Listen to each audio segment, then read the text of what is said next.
Hello, everyone. This is JT Keating with Zimperium. Love to welcome you to another webinar. We're going to be starting a little bit slowly as everybody starts percolating in, courtesy of Zoom. And so while everybody does that, I'll give you guys the usual perfunctory comments as we start diving into the whole thing. We're going to try and keep the webinar to about 20-25 minutes worth of content. And then Q&A. We really want you guys to get involved and engaged and ask us questions. We think obviously if you're fielding questions in the middle of it, we'll actually stop and ask questions of each other because we think it makes us more interactive. We've all been through enough of these. We have Zoom fatigue. So as you send them in, what I'll do is I'll peruse the questions, and then if there's some that I think should be answered right then, great. Otherwise, put it at the back end. There'll be an archived version of this up on the site within a day or so, and we can make the slides available to anyone who's interested as well. So I'm very excited to dive in on this, especially with the pandemic and everything. This has been a very, very hot topic. I'm also very excited about the fact that I have somebody that knows a heck of a lot more about healthcare than I ever will. So that's awesome. Chris Logan, who's the executive healthcare advisor for the Global Industries group at VMware, who eats, sleeps, and breathes healthcare. Matter of fact, even was a practitioner.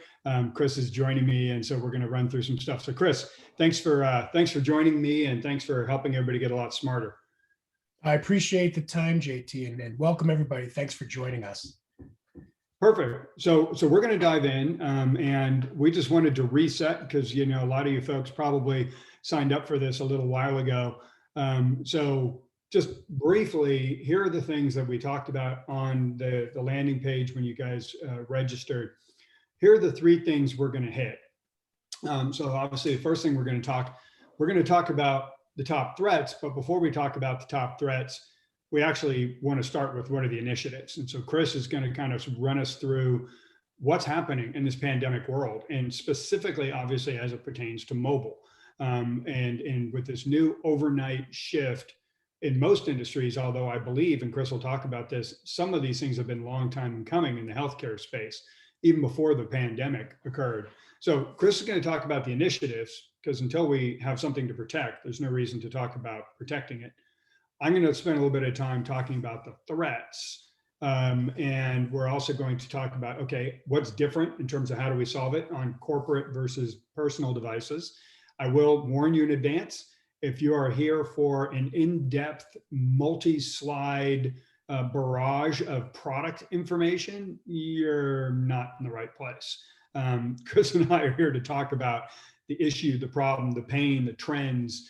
Do we have solutions for it? Yeah, clearly we do, but that's not really the focus of this. And then we're going to circle back to HIPAA as an example, although we'll also kind of deviate into a few of the other regulations, whether it's GDPR or CCPA, to talk about how they can impact some of this as well. So with that, Chris, can you kind of step us through kind of your thoughts on the industry itself and how things are changing? Yeah, I sure can. So let me start by saying is that I'm not going to talk about COVID. We all have COVID fatigue. We understand what happened at the beginning of the pandemic and the rush to change how healthcare was delivered. What I'll tell you is that pre-COVID, if you were to peruse any articles that were out there that were talking about where healthcare was going, we were kind of heading in this direction anyways. The only thing the pandemic did was speed it up, right? It really started to remove some of those barriers. So if you look at how healthcare really has changed, where the focus areas are, it's really about engaging people. And whether that's patients, whether that's the practitioners, or trying to take care of a community in general and create better health outcomes and remove disparities, that's what the real goal was at the end of the day for healthcare, well before COVID and the pandemic. But what we did see take shape is that fast movement, right? So patients, if you look at what they want in their healthcare delivery system today, or how they want to be engaged with, they want digital options, not just to monitor their own health, but maybe to take care of family members also. I think as people are more involved in their healthcare delivery as we move forward, digitization is going to actually enable us to provide better care. Go now to the clinical workforce, right? We know that we're in this struggle right now to identify the best and brightest to come into the field. There's great shortages of clinicians, nurses, other practitioners. We have to find a way to engage that workforce in a new way. It's not about coming into a building anymore, right? It's about, how do I want to work? What's the experience that I have an expectation of as I am a hybrid worker now? Because most workers aren't going to be heading back into a physical building. Now in healthcare, it's a little different because obviously it's a very hands-on sport, right? So there's going to be a blend and a balance, but people are going to look for exceptions to the rules and how they can provide medicine to those patients. And then finally, it's really, again, about the community. Like I said before, it's truly grounded in this idea that we have to find equitable means to deliver care to our most sickest populations, to get people more involved. There's a key theme across this, right? It's connectedness. And connectedness in the world that we see it today is consumer-based. It's consumer-focused. So me as a patient, I want to be able to get on my device and peruse multiple applications to ensure that I'm getting all the information where I can. As a clinician, I want to be able to work the way that I see fit, and that could be across multiple devices with multiple applications. And to reach that community, we're going to have to do new things to find ways into parts of society that were grossly underserved. I think the key theme here is taking advantage of the commercialized nature of the world that we live in today to impact how we're delivering healthcare outcomes. If you want to jump to that next slide for me. I think the most important aspect of this, like I said before, is that all the barriers that we saw for many years have really started to subside. Now, we, from VMware's perspective, we went to MIT Technology Review, commissioned a study to understand what was happening post-pandemic. And we found, just from our healthcare respondents, that 89% said they're on this breakneck pace to go out and actually digitally transform. And again, why that's important today for our conversation is, in that complex world of digital transformation, it's not just about what's in the data center. It may be out in the public or hybrid cloud, but what's most important is how am I giving that experience to the user? We have grown accustomed to just knowing that an application works, right? So when I get on my device, Angry Birds just works the way that it's supposed to. I should have that same experience regardless of what the application is. Right, right. You know, it's funny. I was thinking about this last night, and you and I actually didn't have a chance to talk about this previously. But way back in my quote unquote career, I would be putting air quotes up if everybody could see me and claim I actually have a career. I was part of a group that originally spawned up PCS. And PCS originally was supposed to be a walking version of cellular. It was going to be a different slice of air, and the primary place that everybody wanted it to be was to better enable mobility of doctors in hospitals. The two things I found fascinating about that. So your point about decades of change. I mean, this is years and years ago. This is early 90s. And the two things I thought were kind of funny about that, side note, but one is, it was amazing how many wires were required to have a wireless solution. So that was kind of point one. Point two, the other practical thing we discovered was that many phones were killed in that process because the doctors would put the phones in the pocket of their coat, and they would go to the bathroom and they go to flush the toilet, and the phone would fall in the toilet. So we had to come up with some improv. But the fact is, as you were saying, things like this have been going on for years and years and years. Yeah. So as we've seen what's take shape, how do we reach the patient differently? How do we engage the provider and the community? This idea or concept of real-time connected healthcare is truly an imperative. And why this is important is because healthcare really needs to think about the center of care being the patient, right? That consumer. And there's so many different points around that consumer that have to be addressed. And that's where the world, I believe, of mobile really starts to play a big role, because as you think about transitioning care, I could be in the hospital 1 second. How do I move to a different point of care, or through that continuum of care to a different caregiver? Now, there's a whole bunch of issues that work in the background. Again, so that interoperability, making sure data is transparent, it's confidential, there's integrity behind it. But I think really it boils back down to the experience, because one thing that we know, one thing that I've seen in my time as a practitioner, is that the best patient experience delivers the best clinical outcome. So now we're starting to lean in and ensure that that experience that they're having with the technology works optimally as well. Here's the catch with all this. So now that we've introduced technology as a form of how we're going to provide that better care, one of the things, and I hate to say it, keeps me up at night, because there's a lot of things that keep me up at night. Heartburn keeps me up at night. But one of the things that really sticks out in my mind is the idea of trust, right? So when we start to talk about technology intersecting in our daily lives to create equity across the healthcare continuum, it's about trust for that consumer. Do they trust that you're taking care of their data? Now the employees. So we'll talk about BYOD programs, and not a lot of companies are actually handing devices to anybody anymore. You're just enabling them to use the device of their choice. Does that employee actually trust that you're minding their privacy, that you're delivering an application that's not going to compromise their device or compromise the integrity of the data that they have on there? And me as the employer, I'm gonna trust is the same time. I need to actually verify what's happening on those devices now, because they're very agile. They could be anywhere at any point in time in the world. That means the data can be anywhere also, especially if it's stored on the device, not even far beyond the walls of the data center in the cloud. So it's really about solving for this care continuum problem, putting the patient at the center, but keeping in mind that the user, or at this case, the practitioner, plays a big role in how real-time connected healthcare is working. And if you jump to that next slide, JT, I'm going to finish off the VMware story with this. So what we see from this digital foundation is really driving critical outcomes for improved patient care. Agility is key. Extending the reach of care, ensuring business resilience, availability, right? At the end of the day, because we're so reliant on technology to provide these types of services, availability is key.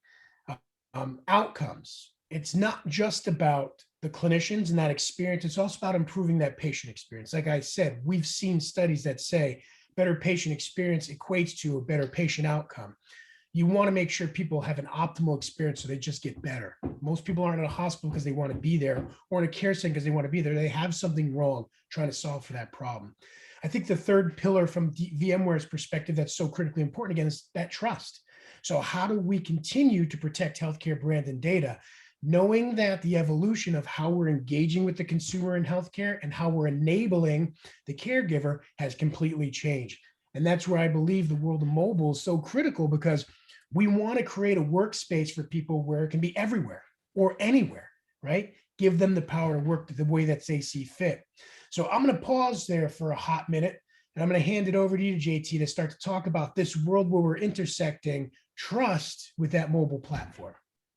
That's perfect. Thank you, Chris. And again, folks, feel free to throw some questions in. As we talked about at the beginning, until you're talking about the business and the initiatives and the value that those initiatives are enabling, both specifically in this case, to the patients, to the clinicians, et cetera, but also to the hackers, right? I mean, we've all heard the famous expression that's credited to Willie Sutton, the gangster back at the turn of the last century, when he got arrested a whole bunch of times.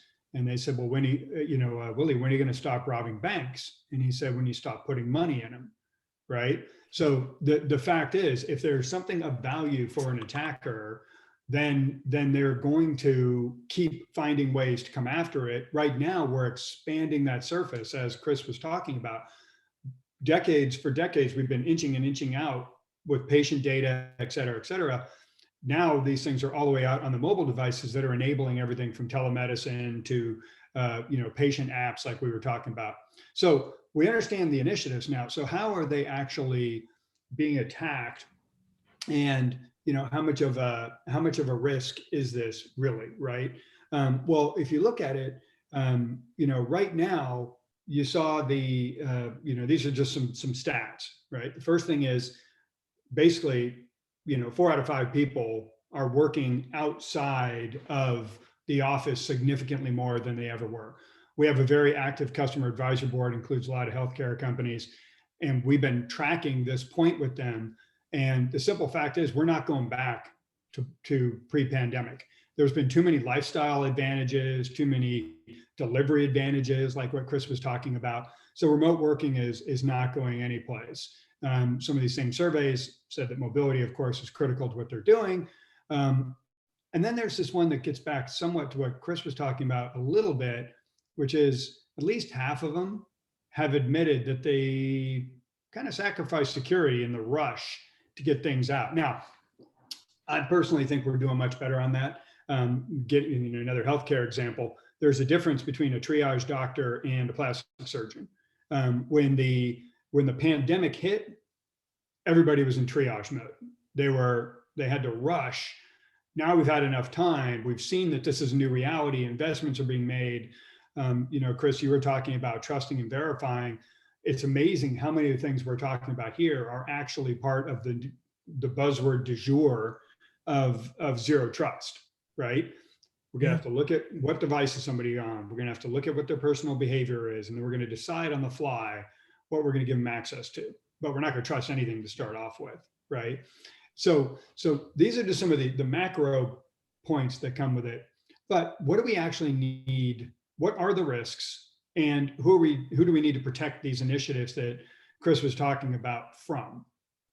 Well, the first one's pretty obvious. We need to protect against attackers. That's the primary point. But especially Chris can talk about this from being a practitioner. If you ask any security professional, for as long as there's been cybersecurity, what is the single biggest risk in an organization? The answer has always been a carbon-based life form. Human beings, employees. Correct. Employees make some really bad decisions when it comes to security. So here's the interesting thing about mobile. Those employees, they're the admin of the device. There is no central patch management system. Even before the pandemic, they're spending 80% of the time outside of the protected corporate networks.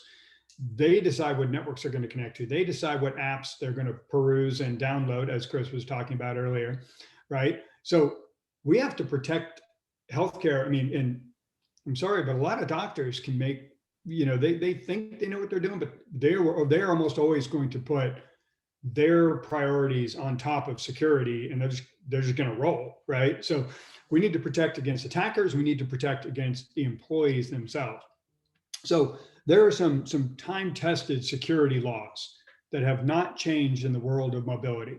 And one of those is the concept of persistence. As long as bad guys have been going after endpoints, they've wanted to maximize their ROI. So if they take over a server, point of sale, whatever nurse's station, whatever, they want to stay there as long as possible. If they made the I in the investment, they want to maximize the return, and they're going to use it for a land and expand strategy. That's the second law that is time tested. Well, that land and expand, 60% on average of the devices in an enterprise are mobile. 60% of these are in the hands of people that aren't so bright, spending all their time outside of the network, coming right back in again. So guess where the bad guys are landing in order to expand? They're starting with mobile and then they're going sideways. Well, the reason I mentioned the persistence is because of the architecture, and this is not geek speak when it comes to mobile, but there are some things that are different about mobile. One of which is all apps are in containers, meaning they're all in their own little buckets. Think of a container ship with containers on it. And so you can't go from one app to another like you can in the traditional endpoint. But if you take over the ship, if you take over the device, then you can be persistent for as long as possible. So jailbreaks are usually what a user does: compromise, elevation of privileges, breaking out of containers, malicious profiles in iOS. These are the things we have to worry about, because that means that the attacker has more control of the device than we do, okay? So device is the primary goal. There's three vectors to get to the device. When we talk about the threats to these initiatives, Chris was just talking about. Apps, malicious apps, right? Now, Zimperium and VMware, frankly, when it comes to the side of things, we're actually in business to protect enterprises, right? Since all apps are in containers, the vast majority of malicious apps are for consumer fraud. An app can break out of its container and deliver an exploit to take over the device. It happens. There's a whole bunch that have come out recently that you can see blogs on with us and Tbot and Flubot and all these others. They can do that. But the bad guys are bad dudes, but they're very good at what they do. And so if I'm targeting XYZ hospital as a bad guy, dropping an app in the App Store, going through all the vetting process of Google Play, going through all the vetting process of the Apple App Store, and praying somebody from XYZ hospital downloads it is a bad business model. It's just not what they're going to do, right? Phishing. Phishing is relatively new on mobile. Phishing is a real problem on mobile because there's all sorts of attack vectors on mobile that are not part of standard anti-phishing. Standard anti-phishing approaches all are corporate, email, inline, that sort of thing. You got SMS, you got messaging, you got personal email, because as Chris was saying, this is my phone. I've got apps that are from the corporate, I've got apps that are for myself. So those are totally outside of protected phishing or protected solutions. Much better at targeting. I can send Chris an email to phish Chris, but like I said, it's relatively new. Then there's networks. The dumbest thing about smartphones is the smartphone, in quotes, introduces itself to the network, not the other way around. So if I'm a bad guy and I'm targeting XYZ hospital, what I do is I put up a fake Wi-Fi right by XYZ hospital, either of the hospital's Wi-Fi itself, or maybe the coffee shop down the street that all the doctors go to. I put up that fake Wi-Fi, your phone comes in, I connect, I deliver an exploit, we're done. So, and then those are the attacks I'm talking about. When I talk about the employee side, there's risks across all of these. On the device side, it's up to the user to update. And because, as Chris was just talking about, Chris doesn't update his phone. I'm not picking on Chris, I'm using him as an example. Chris doesn't update his phone because he doesn't want to slow down Angry Birds, right? I mean, he was talking about playing Angry Birds a little while ago, right? Chris connects to unencrypted, unsecured Wi-Fi networks. Chris downloads both malicious and risky apps and decides he wants to go to a third-party app store because, you know, he wants to get that free game, right? You know, Chris is the one who clicks on those SMS messages that say that he just won the sweepstakes as an Amazon customer, right? So these are the attacks. So, you know, Chris, from your perspective, any additional thoughts on these or comments, or what are your thoughts on this? Yeah, no, I think you're spot on. I think because now we're starting to see the realization of the blending of our personal and our professional lives, right? People will behave differently most of the time on a corporate network than they will on what they perceive to be their own personal network. But there's something interesting. There's a dynamic here too, when you start to think about healthcare, is that I've never met a nurse that says no. I've never met a doctor that says no. It's just in their culture to be helpful. Mm-hmm. So when we talk about this ever expanding threat landscape and the attack surface now, which has grown significantly because you're not just containing an application from within the four walls of your data center. It's not as simple as just securing that laptop or that PC as it was in the past, right? The landscape and the surface for threat in your organizations is this. It's the individual across the device, the network, the applications, and well beyond the walls of what you think you have control over. So visibility is key, right? But you mix and match that person that wants to help, and you put the technology in their hand to help. By God, they're going to help. That's what they do. So we make mistakes as human beings. Our goal really is to satisfy or eliminate as many of those mistakes as possible, knowing that there's going to be a human being with two thumbs on a device making some decisions. Right. You know, there's a couple of thoughts that were going through my head as you were talking about that, Chris. One is, this is a perfect storm in healthcare. I mean, if you really kind of look at the different pieces, we've known that healthcare records have been prized on the black market for years and years and years. I mean, the data goes back, Chris, like as long as you and I've been doing security, where it's like, hey, if I get somebody's, you know, credit card information, it's worth X. If I get somebody's patient record with all the data in there from an identity theft standpoint, it's worth 10, 20, 30X, right? So now we've got those records floating around on all these distributed devices that are outside of the protected network, either on devices that are owned by the employees that maybe aren't being updated appropriately, or maybe they're installing some other stuff. But the other thing that's very different about mobile apps compared to traditional apps is when a company produces a mobile app, let's just take some of the patient apps, right, that are designed for mobile. Um, Traditionally, when we create apps like web apps, all of the processing power, all of the brains is behind our firewall. It's on our servers. And what comes into it is a dumb browser from a consumer standpoint, right? In mobile, you produce your app and you hand it into the public app store.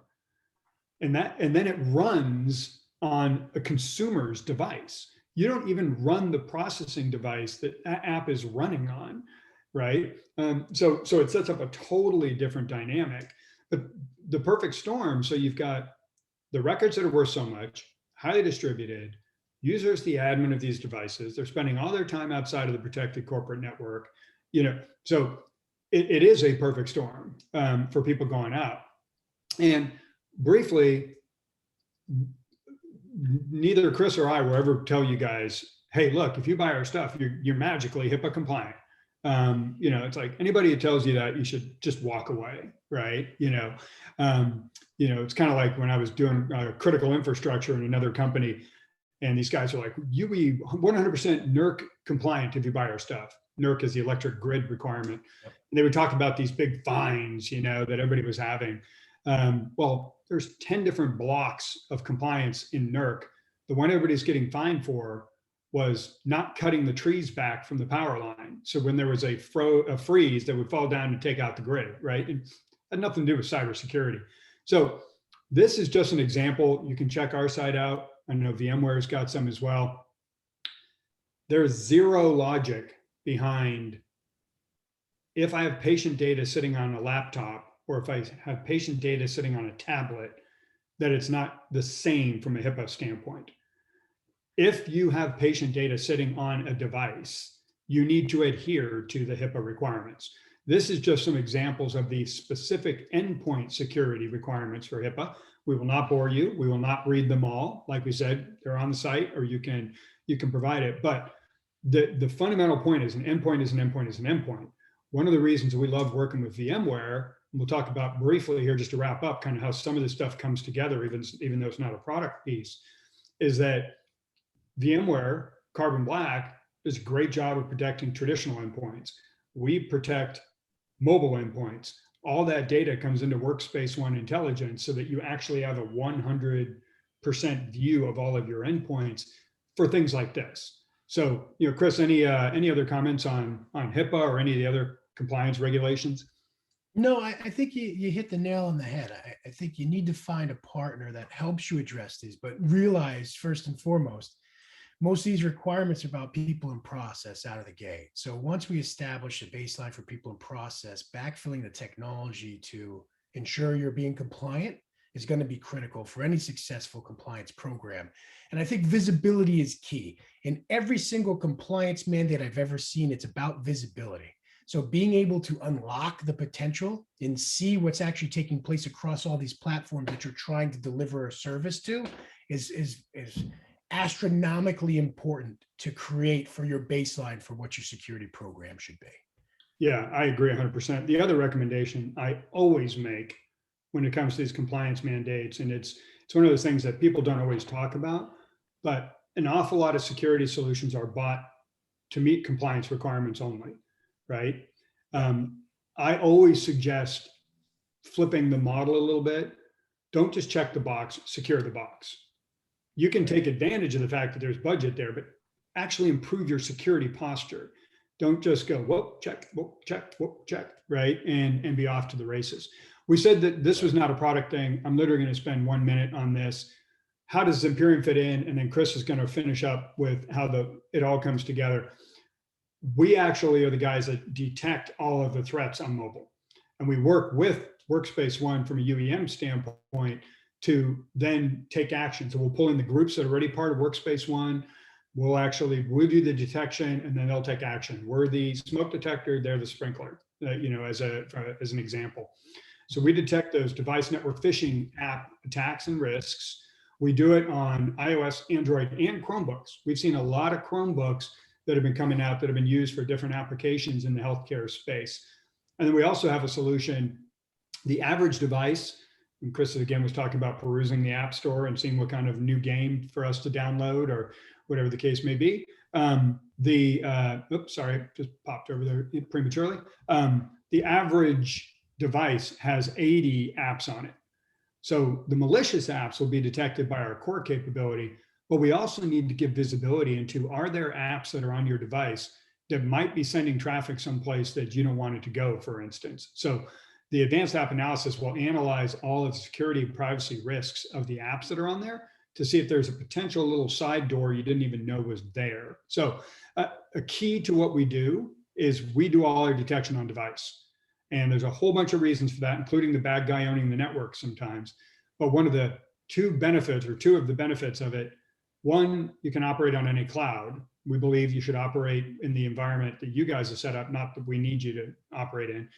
More importantly for this conversation, it's the most privacy-centric solution. If you wanted to, let's say for BYOD users, you could literally take no data off the device. Solutions that are doing all their detection in the cloud have to take some data up there that is quite often PII and privacy impacting. So Chris, you want to kind of wrap it all back up and then we can see if we have any other questions? Yeah, absolutely. So I think if you go back and think about where we started this from, right? How do you get deeper engagement with the patient? How do you create better outcomes? How do you create agility for your organization and wrap trust into the entire framework? We believe that it starts with a strong digital foundation. Organizations are going to build, run, manage any application on any cloud, on any device. And that's what VMware really enables, right? Again, whether it's an application that it's commercially off the shelf, you're running it, whether it's software as a service, or whether it's a container-based application that you're using from some third party or building yourself, right? Being able to deliver that application with some assurance that it's secure, that it's going to protect people. The ability to be able to work across any cloud, right? Now that requires you to think about that threat landscape and that risk landscape and that new attack surface a little bit differently, because now you're extending beyond the walls of the hospital. And then the ability to give that experience, any device. I don't care whether it's a laptop, a desktop, a mobile device. The expectation for the user is just that the application works. I think the differentiator for us here is that, and if you look over on the right-hand bar on the slide, is that security is built into the fabric or the DNA of all of these pieces. Now, from a VMware perspective, we don't do everything. We do a lot, don't get me wrong, but we don't do everything. And why it's so great for us to be having this conversation with you today with Zimperium is that because they take care of what I'll call the last mile from a VMware perspective. We'll deliver you a digital workspace on the device of your choice. We can protect it from a carbon black perspective when it comes to the workload or the endpoint, where we start to work in harmony to really bring that intrinsic security message together across that strong digital foundation is that we partner so closely with Zimperium to ensure that that workspace is secure from the device to the application to the intelligence. And why that matters is that when it works in harmony, all those pieces function the way that they should. You take advantage of the tenets of the cloud that you've already adopted, whether that's automation and orchestration to respond to events, whether that's wiping a device because a new threat has been seen or it's checked in someplace that it shouldn't have, or removing those apps. We coordinate across that continuum with that strong digital foundation to improve patient care delivery and improve the experience of that end user. That's awesome. That's awesome. It's so good. Well, folks, we went a little bit over. Let's see if we have any questions coming in. Again, folks, feel free to throw some questions in. So Chris, we do have one question just to start off with, and it's kind of a broad one. I love it when people ask these broad questions. It's referencing ostensibly, I'm thinking I'm getting the question correctly, that given the fact that you were a practitioner a while back, if you were sitting in a CISO seat today, how would you go about prioritizing where to even begin with this whole thing? I get the feeling from the question that it's like overwhelming, so like what would be the kind of some recommendations you would have of where you would begin securing some of these initiatives? Yeah, well, it depends. It depends on the maturity of the organization and what your mission and goals are, right? So I'll take the approach of the organization that is looking at let's just go back to the old concept of BYOD, right? I don't see a ton of organizations today buying devices and handing them out. I see them looking to enable their workforce on the device of their choice. So if I was looking at it from that perspective, I would have to factor in the risk of that employee's device. How do I manage it first and foremost, knowing that their privacy is very important? I want to ensure that they trust us to allow us to even do something on their device or enable them. So that's going to require me to, one, understand the device, deliver applications that matter. That could be in a workspace per se, or it could be a complete virtual desktop, depending on what they choose.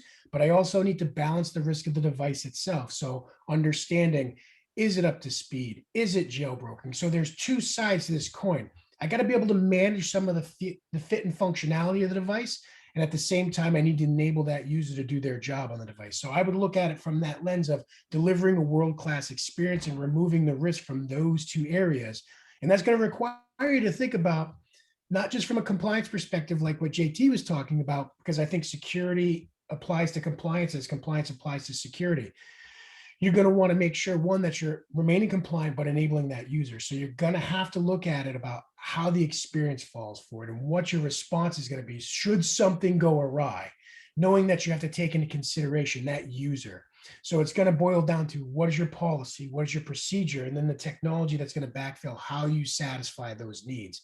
I know it's a really rudimentary, long-winded explanation, but there's no right. I think the most important takeaway here is that there's no right or wrong answer to building out your security program, as long as you're focused on what the mission is.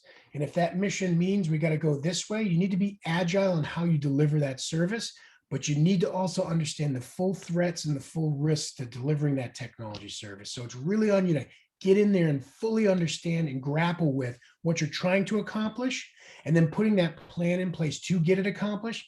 But just know you're going to have to stop and reiterate. At some point in time, you're going to have to turn left or right, because there's no straight road in this game anymore, right? So being agile to turn left and right to be able to satisfy those needs is going to be critical to your success. Yeah, no, I completely agree. You know, it's funny. It is cliche. Unfortunately, it's cliche to find yourself a partner that's actually done it before, right? Yeah. So like, you've done a lot of these things in that space.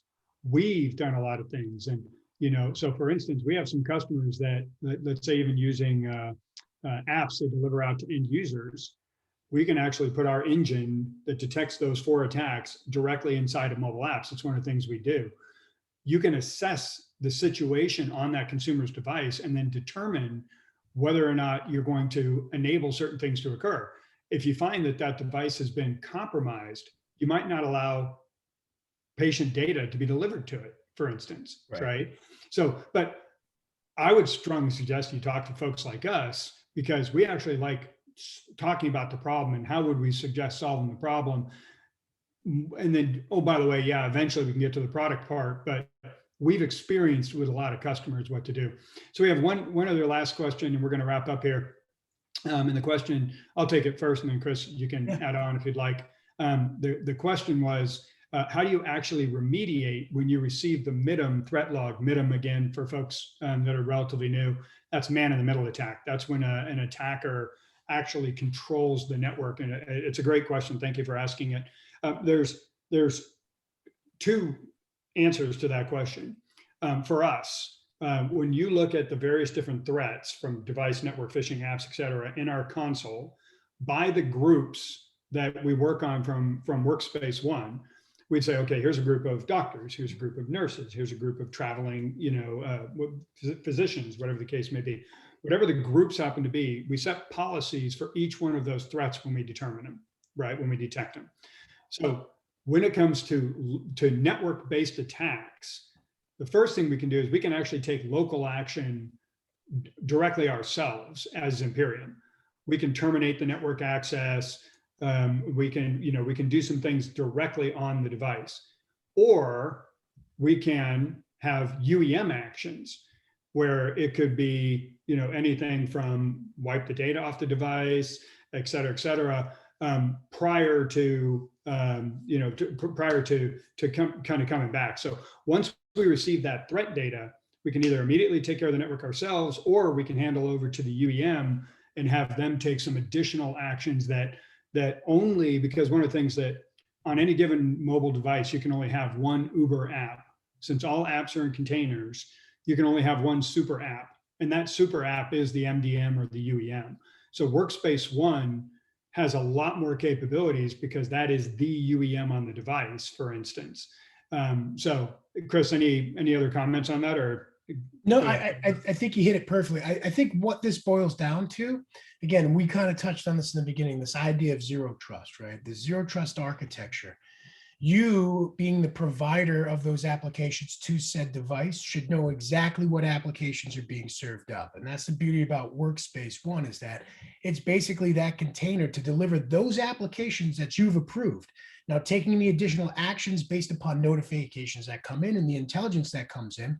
Well, if you're managing to a zero trust architecture and it's the known good state, you can take away those permissions if you've seen something that's variable. Variability being the key here, right? Because I'm not looking for the noise, I'm looking for the needle in the haystack. If I know where the haystack is, I should know where the needle is. That's the most important thing. So you're managing that known good state. Something fires that shouldn't be. It's now choose your own adventure. How do you want to respond as a business to this? You have tons of options based upon risk, right? So who's the user? What do they have access to? So you go through the what if scenarios to automate this response based upon the identity, not just of the user, but of the applications and the device. So just, I think in layman's terms, it's complete flexibility to operate at the speed of your business at the end of the day.